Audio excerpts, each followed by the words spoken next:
All right. We are doing this for the last episode in July.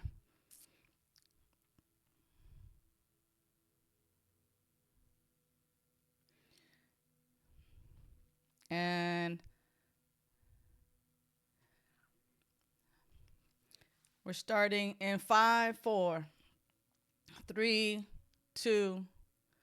What if you stop chasing serenity, stop begging a God outside of you, and simply granted serenity to yourself and realize that you are already living as the infinite intelligence in human form? Well, today we're going to talk about it on a spiritual remedy. And coming back in five, four, three, two. Today we're going to explore life as me, the moment when separation ends and sovereignty begins. So much of our suffering comes from our inherent beliefs about God and about ourselves. And over the last few weeks, we've been exploring and discussing the four quadrants of spiritual maturity, also known as the four kingdoms of consciousness, conscious maturity, spiritual maturity. And it all begins with life happens to me, this phase in our development where we live as life happens to me, I have no control, this happened to me, that happened to me, I blame others. And in order to move out of that stage, what is important is to release this idea of victimhood that life is happening to me and begin to move into the next step that life happens by me. And this is where we use our power as creators to create the life that we crave.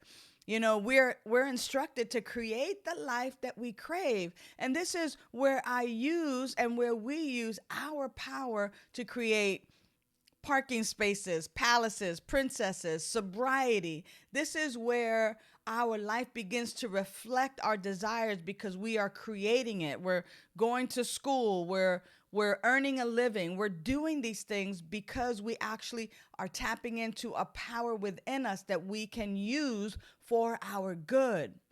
And after a while of creating and being that manifester and being the one to create the life that you crave, we come to a realization that if we just release control, that there is a divine order, that there is this spiritual flow that is happening, and we move into the quadrant of life happens through me, life through me. And we recognize that we can trust infinite intelligence to be the guide and to simply guide us through our life. And that's a sweet place to be in. When I'm in that space, I enjoy living life. And yet there is more, beloveds, and that's what we're covering today. Finally, arriving to this place of life as me, where the illusion of separation begins to dissolve and disappear, and we live from the knowing God is not out there only, but God is right here expressing as me and as you and as all of creation. Now, I want to show us specifically in a way that has happened for me, how we get this opportunity to see how our words keep us in this illusion of separation. Now, I was handed the serenity prayer in early recovery, and that prayer pissed me off. And then it resonated with me. And now, well, let's just talk about it. God, grant me the serenity. Now, for years, I recited this prayer with reverence, right? I didn't question what it implied. But what it did imply is that serenity is something that I got to beg for or beseech from some force outside of myself. Now, that idea keeps separation alive in my life. And I didn't realize it at the time, but I was still playing small. I was still trying to earn my place in the world. And I was still willing to go to any lengths for my sobriety, for my recovery, for a better life. And I lived as if I was separate from spirit. I lived as if I was separate from life. And even today, as a minister, as someone who's sober, as my daily words and sometimes my actions echo the programming that I learned as a child. And you may notice that for yourself. It's that people pleasing, approval seeking, having to prove my worth. And I realized that these behaviors were a side effect of believing that God was not already here, living as me. And I began thinking, what if instead of living with this idea of separation, what if I began to live differently? If I truly not only believed, not only trusted, but knew that God was living as me, that life is as me, that spirit, that infinite intelligence is having its way on this physical plane as me, that I am created from spirit itself. Therefore, I am the unique, unrepeatable way that life shows up in human form, right? That means that I could walk into a room confidently. And not that ego confidence, but the confidence of presence. I would show up honest and loving and whole. How would you show up? I mean, I would show up with no more approval hustling and no more proving, no more waiting to be enough or no more waiting to be chosen. Pick me, I'm worthy. I want to be your friend. I want to be your lover. I want to be the one. Right? That's why I wrote a serenity prayer of my own to match my truth today. And I allow that to become my spiritual remedy. And I'm going to share it with you and you can use it. And I encourage you to write your own with what resonates today. And here's my serenity prayer. As the living presence of the divine, I allow myself the serenity to accept what is, the power to shift what I can, and wisdom to see God in all.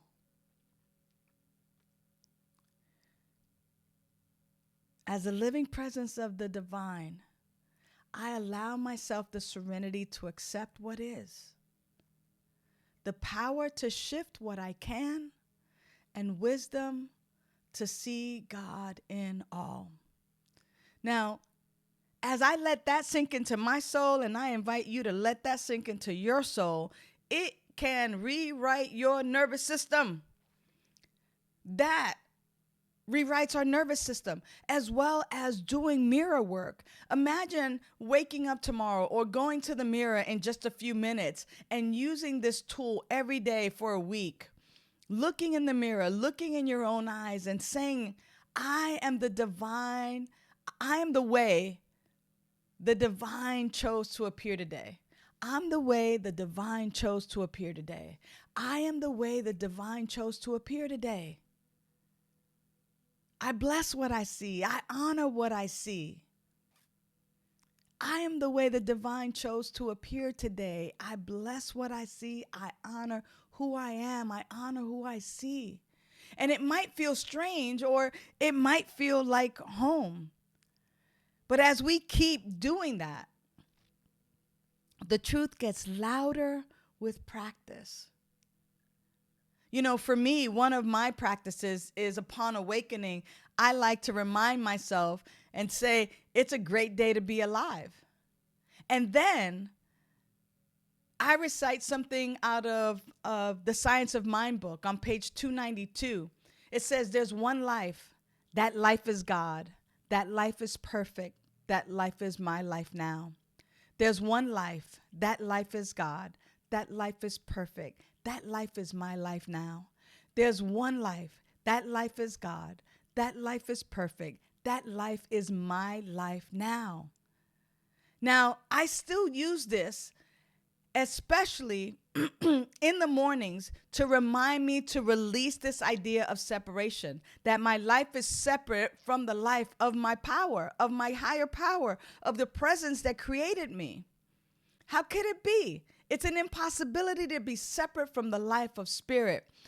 And there was a time when I wrote a song, and some friends joined me in writing the song because I wanted to capture this sense and this feeling of life as me, or God appearing as me, as a reminder to live from that place. And I'm going to share it. I'm going to be vulnerable and share the song with you a little bit. It's got a little bit of a country feel to it, but here it goes. God appears as me. Now I'm home. Now I'm free. All I did was look within. That is where I begin. Though the road may seem long, look within, find your song. No greater joy will there ever be than to live God is me. Take a breath and feel that truth in your bones, because that's the truth of who you are. You are already the presence, that presence that you've been praying to. So if this resonates with you, I invite you to practice it. Share this with others. Say a prayer. Heck, create your own prayer. Do the mirror work. Do all of the above and live like separation is over, because it truly is over. You, beloved, are the unique, unrepeatable, magnificent, powerful way that spirit, that life shows up in human form. And now we get this opportunity to live because that is our truth. So, if I can assist you in any guidance, please just shoot me an email, send me a message. We are here to support you. Until the next time, know that you are the unique, unrepeatable, magnificent, powerful, beautiful, strong, loving, joyous way that life shows up as you. Bye for now.